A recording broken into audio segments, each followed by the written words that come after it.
తెలంగాణ రాజకీయాల్లో మున్సిపల్ ఎన్నికలకు సమయం దగ్గర పడుతున్న వేళ ఉమ్మడి వరంగల్ జిల్లా రాజకీయాల్లో భారతీయ పార్టీకి ఊహించని బిగ్ షాక్ తగిలింది. వర్ధనపేట మాజీ ఎమ్మెల్యే ఆరూరి రమేష్ బీజేపీకి రాజీనామా చేసి తిరిగి తన సొంత గూడైన బీఆర్ఎస్లో చేరాలని నిర్ణయించుకున్నారు. అయితే ఇటీవలే ఆరూరితో మాజీ మంత్రి ఎర్రబెల్లి దయాకర్ రావు, పల్లా రాజేశ్వరరెడ్డి జరిపిన చర్చలు విజయవంతం కావడంతో ఆయన కారెక్కేందుకు మొగ్గు చూపారు. మున్సిపల్ ఎన్నికల వేళ ఈ పరిణామం బీజేపీకి పెద్ద ఎదురుదెబ్బ కాగా, జిల్లాలో బలమైన పట్టున్న నేత తిరిగి రావడం బీఆర్ఎస్ శ్రేణుల్లో సరికొత్త ఉత్సాహాన్ని నింపింది.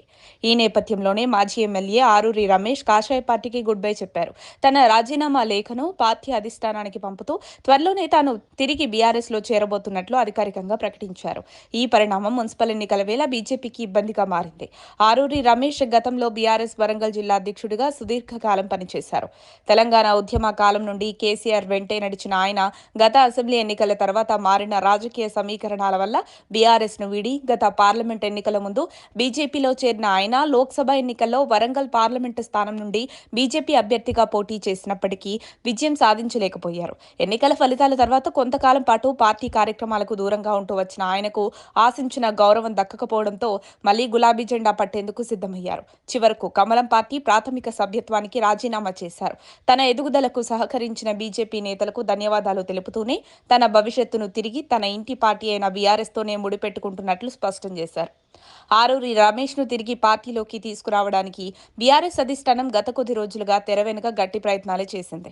ఎర్రబెల్లి, పల్లా వంటి కీలక నేతలు ఆరూరితో పలుమార్లు చర్చలు జరిపారు. పార్టీలో ఆయనకు తగిన ప్రాధాన్యత ఉంటుందని, పాత మిత్రులతో కలిసి పనిచేయడం వల్ల ఉమ్మడి జిల్లాలో పార్టీ పట్టును తిరిగి సాధించవచ్చని వారు నచ్చజెప్పినట్లు సమాచారం. ఈ చర్చలు ఫలించడంతో తన అనుచరులు భారీ ఎత్తున కార్యకర్తలతో కలిసి కారెక్కేందుకు ఆయన సిద్ధమయ్యారు. వరంగల్ జిల్లాలో ముఖ్యంగా ఎస్సీ రిజర్వ్డ్ నియోజకవర్గాల్లో ఆరూరి రమేష్ కు బలమైన క్యాడర్ ఉంది. ఆయన వైదొలగడం బీజేపీకి కోలుకోలేని దెబ్బ అని రాజకీయ విశ్లేషకులు భావిస్తున్నారు. వరుస వలసలతో సతమతమవుతున్న బీఆర్ఎస్ కు ఆరూరి వంటి బలమైన నేత ఎన్నికల ముందు తిరిగి రావడం ఒక ఊరటనిచ్చే అంశం. కేసీఆర్ నాయకత్వంపై నమ్మకంతోనే తాను ఈ నిర్ణయం తీసుకున్నానని, త్వరలోనే ఒక భారీ బహిరంగ సభ ద్వారా పార్టీ కండువా కప్పుకోనున్నానని ఆయన తన అభిమానులకు తెలిపారు. మరిన్ని అప్డేట్స్ కోసం మా కాయ్ టీవీని సబ్స్క్రైబ్ చేసుకోండి. మా వీడియో కనుక మీకు నచ్చినట్లయితే లైక్ చేయండి, షేర్ చేయండి. మీ విలువైన అభిప్రాయాలను కామెంట్ బాక్స్లో తెలియజేయండి.